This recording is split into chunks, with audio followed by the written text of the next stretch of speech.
Tak lidi, u kamery je zase Duckface a teď jsem tu u čtvrtého vlogu a je tu se mnou Direkt,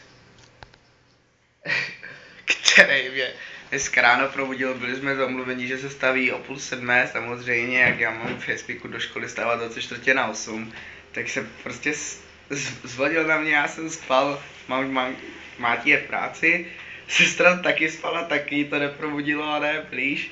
Tak jsem si to chilloval v posteli a najednou mi zvoní Messenger, co je to tak kota. A Direkt mě přizvání, prej, co dělaj, otevři, nebo ti dává rádu, vole. Je to fakt dežo. Tak, co se za poslední dobu událo? Vydali jsme nový 2 let's playe, part na Tonyho čtverku a Knex na Witkonga. Blbej snipa, ty vole, fakt. Tam kempil, pitches. No jo, a ty vole, fakt, možná už to říkám podruhé, ale je fakt psycho, že 98 zhlédnutí na vlogu, co má 1 minutu a 9 sekund, takže jakože fakt paráda.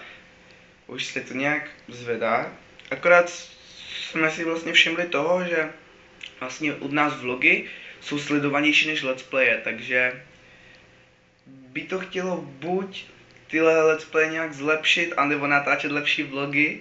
Chtělo by to možná obojí, vlogy se budou točit už v lepší kvalitě, protože už budu natáčet na kameru, protože nevím, mě se s kamerou nějak nechce srát, zase to přes Bčko to jebat do komplu a ty šity, tak to byl takový ranní vlog, máme 7:45, tak za půl hoďky vyjdem do školy, takže se mějte, čauec.